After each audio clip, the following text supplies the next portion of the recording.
The Chief Justice of India, JS.Khehar, on 19 March 2017 said that the Supreme Court of India did not protect the rights and privileges of the people. He added that the Supreme Court of India failed to do justice to all. What is the reason for the atonement of the Chief Justice of India? The people all over India failed to understand the meaning of his statement. In this connection, it must be stated that the present man sent 551 letters to the Chief Justice of India since June 2001. All the letters were for restoring constitutionalism and to enforce freedom of expression. The letters prevented many unconstitutional actions of the government of India. It controlled many unconstitutional actions of the Supreme Court of India also. However, as the successive Chief Justices of India, one after another,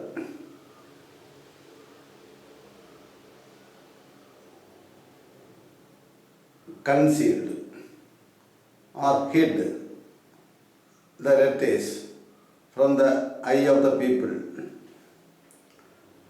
many unconstitutional actions of the Government of India and the Supreme Court of India went unchecked. Thus, the Public Sector Videsh Sanchar Nigam Limited, VSNL, the Indian Petrochemical Corporation Limited, IPCL, the Hindustan Zinc Limited, HZL, the Indian Tourism Development Corporation Hotels, ITDC Hotels, National Textile Corporation Mills, NDC Mills,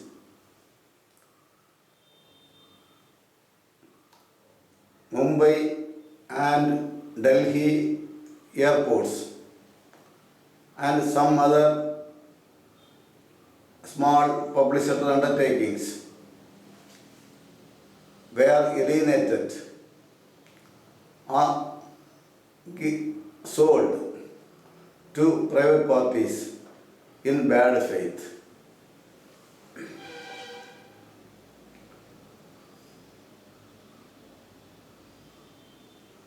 Similarly, as the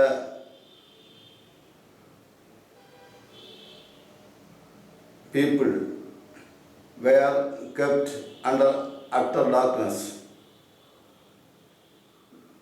government did not restore the exploitation of the natural resources.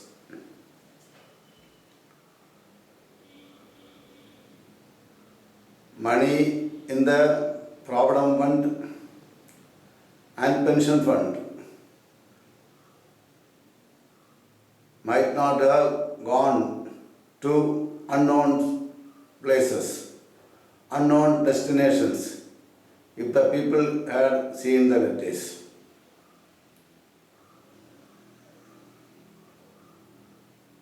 The money in the Public Sector Life Insurance Corporation of India and the banks might have been utilized for the large scale public investments.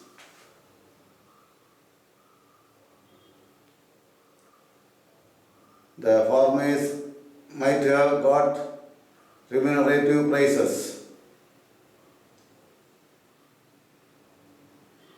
for rubber and other things produced by them through the adjustment of exchange rates. The government might have restored the old pension scheme with slight modifications to the employees. Mr. Ramalinga Raju of Satyangamur days might not have gone to jail.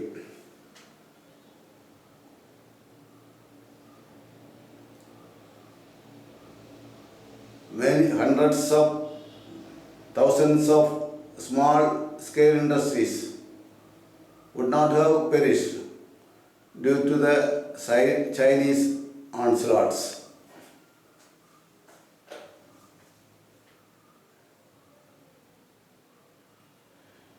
Every state in India might have got a definite quota of seats in the IITs, IIMs, IIFT,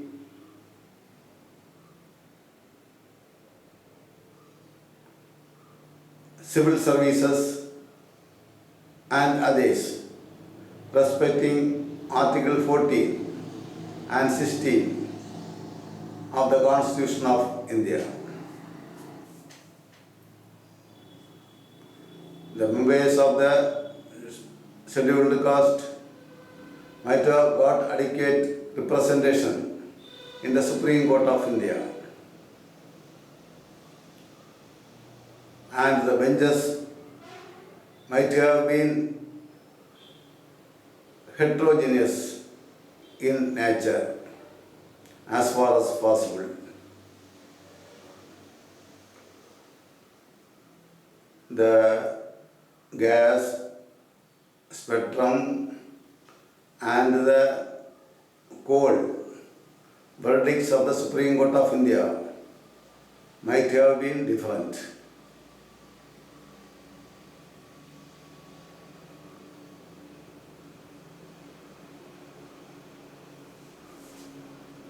Former Prime Minister of India, Mr. A.B. Vajpayee, might not have abdicated power, and Dr. Manmohan Singh and Mr. Narendra Modi would not have become Prime Ministers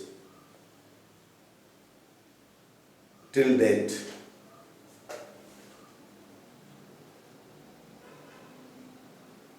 The violence due to the militant people, due to the so-called Naxalites and Maoists, might have abated long ago.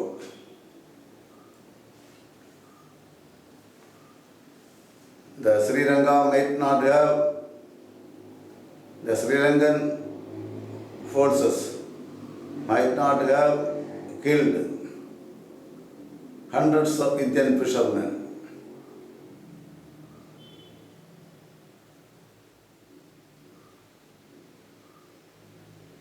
And above all, the people all over India might have got a chance to know men and matters according to degree.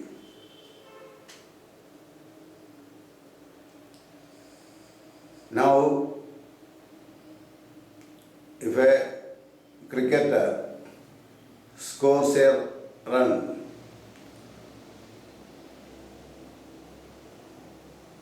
it is all India news.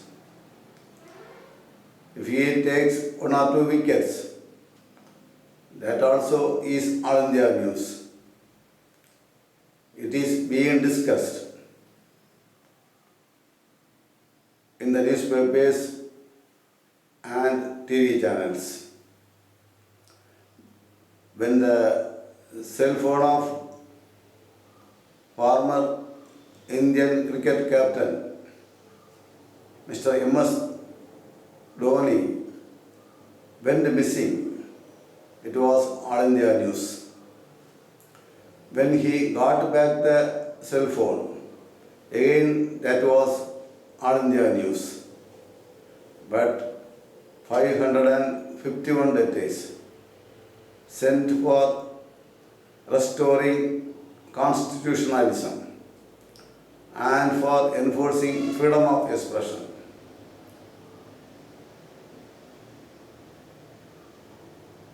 went unnoticed by the people.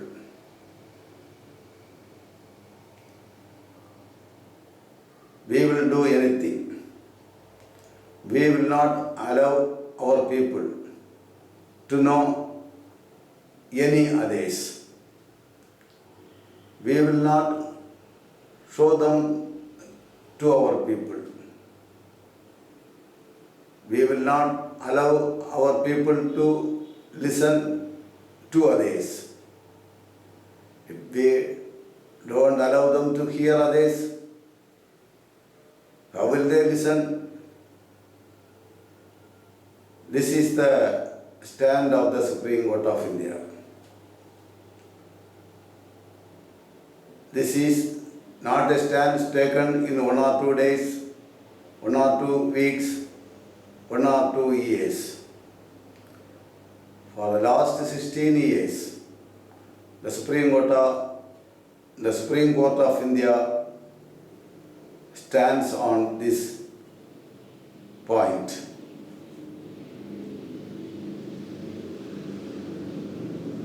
The present Chief Justice of India also asks the Government of India to telecast the movies of a Mr. Prakash Jha for legal awareness. However, he did not ask the Government of India to telecast the contents of the letters or the pieces of information he received by virtue of his position.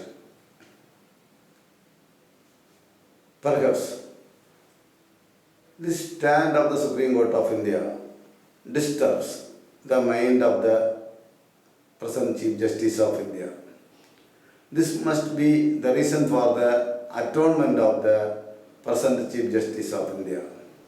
Perhaps he thinks that the people of India and the children of India might one day question the sincerity and dedication of the judges and particularly the Chief Justices of India. The children might think that the judges should have acted in good faith. Therefore, whatever happened, the present Chief Justice of India shall not procrastinate to enforce freedom of expression.